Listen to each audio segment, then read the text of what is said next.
Caitlin Clark is driving the WNBA insane. It's to the point that she may need to step away from the WNBA, have a billionaire come in that has the money to prove a point, and say, Caitlin, I'll pay you $50 million just to see if the WNBA can make it without you. Let's go create a completely different league and expose the hell out of the WNBA just to embarrass this Angel Reese girl that Jameel Hill just said she could go down as a Michael Jordan. Caitlin Clark just got thrown under the bus for the WNBA's complete CBA meltdown. The same players and media personalities who spent 2 years making her life miserable are now pointing fingers at her when contract talks went up in flames.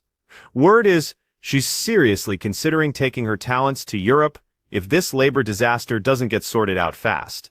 Think about that for a second. The league that rode her success all the way to a massive $2.2 billion television contract might actually watch her walk away because they couldn't stop tearing down their biggest star. Front office executives are starting to sweat, and they should be. If Clark decides she's done with the WNBA circus and heads overseas, who's really going to pay the price?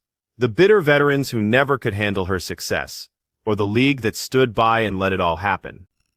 So the WNBPA is taking to social media, taking to the public. And I want to share with you guys the most recent letter that was issued from the WNBPA. At midnight, the 2020 WNBA collective bargaining agreement will expire. Despite demonstrating our willingness to compromise in order to get a deal done, the WNBA and its teams have failed to meet us at the table with the same spirit and seriousness. Instead, they've remained committed to undervaluing player contributions, dismissing player concerns, and running out the clock. Today's display of an inflatable rat, a universal symbol of labor protest outside of the NBA store, calls attention to how the league and its teams have handled these negotiations. By delaying and clinging to the status quo, they are jeopardizing the livelihoods of players and the trust and investment of fans, all in the name of preserving regressive. The WNBA just walked into their worst nightmare, and they never saw it coming because they thought it was impossible. Caitlin Clark, the single player who brought them millions of viewers and the mainstream attention they'd been desperately chasing for decades, is now seriously thinking about whether European basketball beats sticking around for whatever this disaster has become. That possibility has league executives genuinely panicking, and everyone whose job depends on the WNBA surviving should be absolutely terrified right now. It is overdue. I feel like the players have lost sense of reality a little bit, because imagine putting up a rat that a lot of unions do when it comes to like schools, construction companies, people that are making a lot less than the kind of money that the WNBA players are making. They got offered a max salary of over $1 million. Their max salary last year was $250,000, and now it's over $1 million. And then on top of that, the average salary is around $500,000. And then you're putting a rat out in public display. I don't know. I feel like you've lost sense of reality a little bit. That's not the real world. The real world does not want to hear constantly about millionaires' problems. So let me break down what's actually happening behind the scenes. The CBA negotiations didn't just fail, they completely blew up. Deadlines got missed. No deal in sight. Players are getting roasted for asking for way too much. The union is firing shots back, saying ownership doesn't respect their value. Free agency is basically frozen solid because nobody has any clue what the salary cap will even look like next season. And right in the middle of this total disaster, some players and media talking heads decided Caitlin Clark should be the scapegoat for why everything fell apart. That decision might end up being the most destructive mistake in league history. We're saying, hey, this could be Caitlin Clark's fault.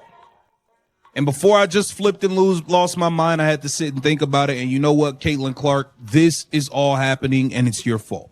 You're the reason, your greatness, your star power, you are the reason for there being no 2026 WNBA season as of now. Because had you not been such a great player and a big star, these women wouldn't be demanding all of the stuff that they're demanding right now. So yeah, I guess technically Clark single-handedly brought more attention to the WNBA in 1 year than the previous decade managed to accomplish.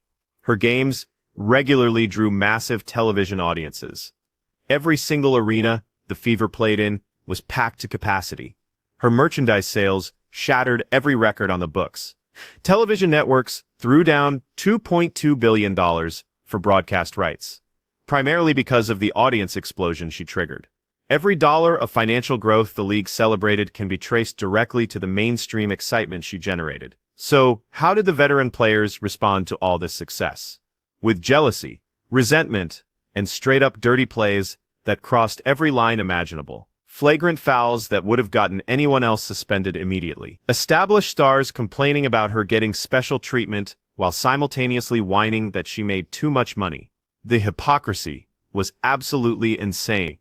They wanted every benefit from the popularity she brought while hating her guts for being the reason any of it existed in the first place. That the WNBA has hostile players, bro. We all witnessed it during the 2025 and 24 season. These players pretty much hate Caitlin Clark with a passion. And I'm here to tell you right now, the hate is growing even stronger because many people in the Players Association and people in the media is blaming Caitlin Clark for potentially being the one holding out when it comes to the CBA not getting done. Now, the players had a chance to go on a strike. So now the labor talks have completely crashed and burned, and suddenly, Clark is getting blamed for supposedly messing everything up. The logic makes absolutely no sense whatsoever. She hasn't made any public demands, she hasn't threatened to boycott anything. She kept quiet and focused while chaos erupted all around her. But facts don't matter when you need someone to take the fall for your own massive failures. So Clark becomes the scapegoat for negotiations she barely had anything to do with, while union leaders with obvious conflicts of interest dodge any responsibility for this mess. Said no thank you to the NBA offering her a chance to participate in their three-point shooting contest. Now think how amazing that is. If I'd have said to you a couple years ago, yeah, the NBA, to save their All-Star weekend, they're going to ask a WNBA player to join the three-point shooting contest. Here's where the European option becomes a real threat. European leagues have been poaching WNBA talent for years now. The money often beats what American teams can offer, especially when you factor in free housing, travel expenses, and all the perks that come standard with overseas contracts. The experience tends to be way more enjoyable without the constant media circus that follows you around in America. Plus, the competition level is high enough to keep your skills sharp while avoiding all the drama that's currently destroying the WNBA. For someone in Clark's situation, going to Europe solves every headache at once. She escapes an environment where veteran players obviously can't stand her success. She avoids the ongoing mess from labor negotiations that could drag on forever. She makes the same money or better without dealing with all the hostility she faced throughout her rookie season in Indiana. And she still gets to play elite basketball while her global brand keeps growing through endorsement deals.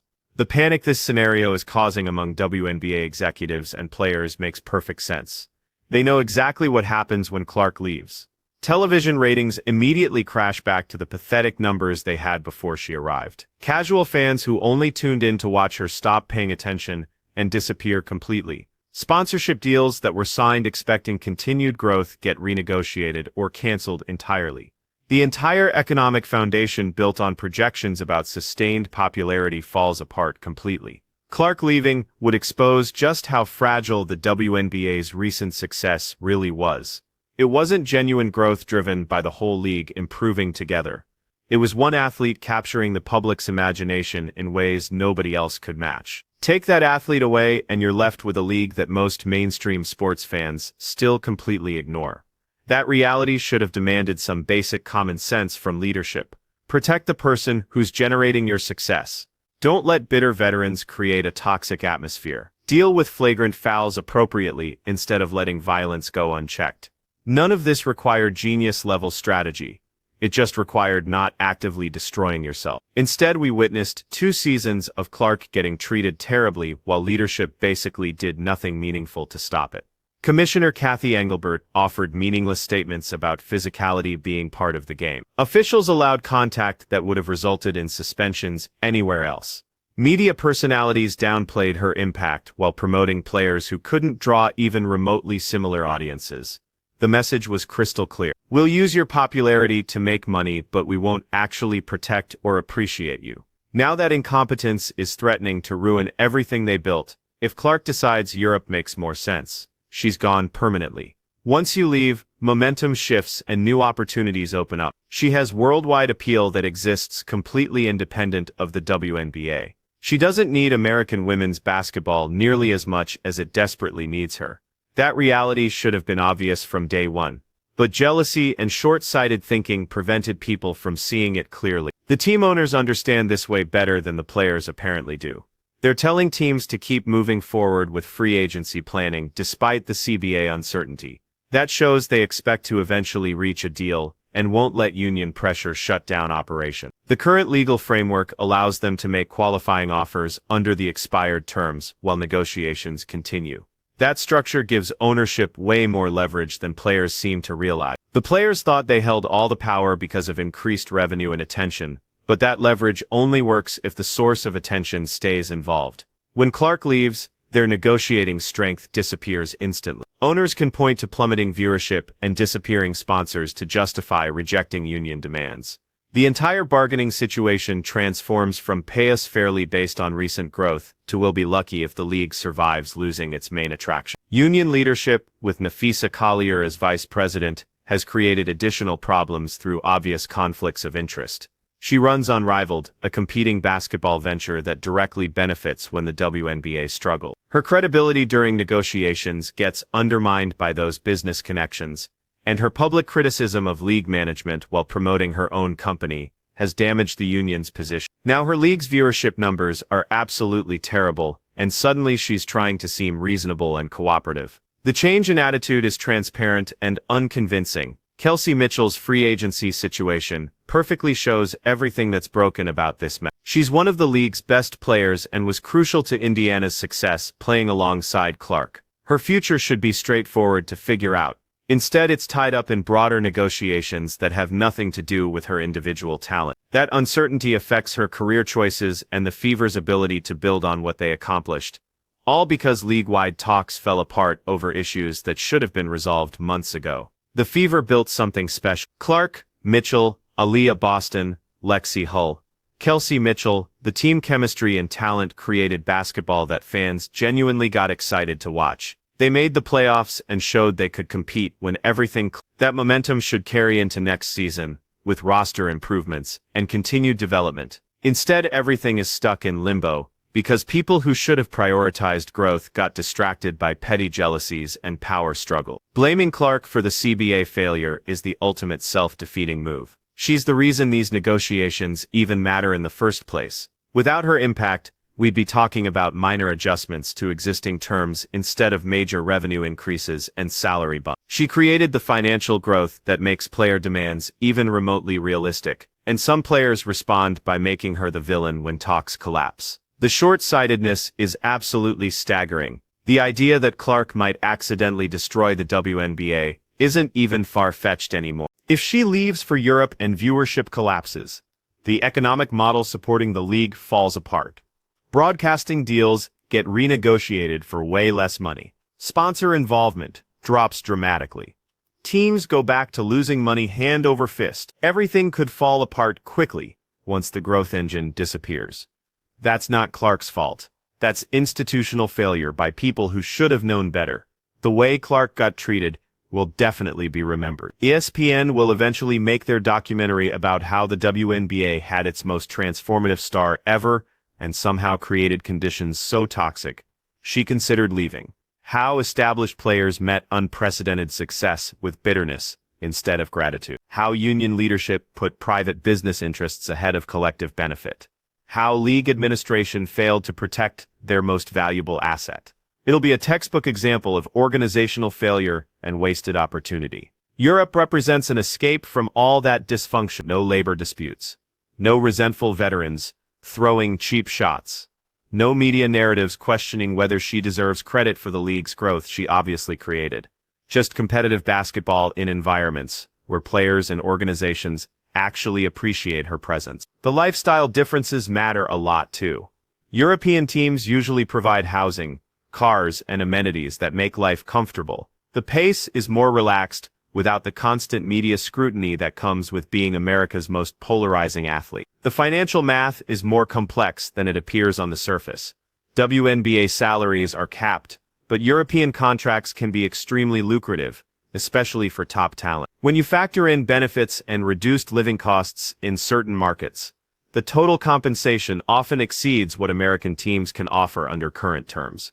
And none of that depends on negotiations that might continue indefinitely. European clubs can present concrete offers right now without uncertainty about future salary structures. Clark's endorsement deals already dwarf her WNBA salary. Nike, Gatorade, State Farm, those partnerships continue regardless of where she plays basketball. Her international profile might actually grow from playing overseas because it positions her as bigger than American women's basketball. She becomes a global superstar rather than someone limited by one league's problem. That positioning could be incredibly valuable long-term for post-playing career opportunities. The worry spreading through WNBA offices is totally justified. They're realizing that the growth they celebrated might have been temporary rather than permanent. It came from one player's influence, not from structural improvements or collective contribution. Remove that player and you're back to a league most fans still don't care about. That truth should have been clear from the beginning, but denial is powerful when accepting reality means admitting you screwed up. Ownership gets this better than players clearly do. They're not worried about union pressure because they understand their position gets much stronger if Clark leaves. They can point to crashed ratings to justify refusing player demands. They can argue the union miscalculated and destroyed the value they tried to capture. The negotiating dynamic completely flips once the catalyst for recent growth removes herself from the equation. Players who spent 2 seasons resenting Clark are about to learn a very expensive lesson about sabotaging your meal ticket. Their earning potential exists because she brought attention and investment to the league. Their bargaining power relies on continued growth she generated. When she leaves and everything collapses, they're the ones facing the biggest consequences. Clark has options. It's the veterans whose careers depend on WNBA stability who should be freaking out. The regret is already starting to show if you look close. Players who dismissed Clark's importance are now quietly admitting viewership would drop significantly without her. Media figures who attacked her are worried whether casual fans come back if the season gets delayed. Union officials are realizing their negotiating position wasn't as strong as they thought, but admitting mistakes requires humility they haven't shown yet. The fear is real because they finally understand what they're about to lose. Make sure to like this video and subscribe to watch this disaster unfold, because it's getting worse every single day.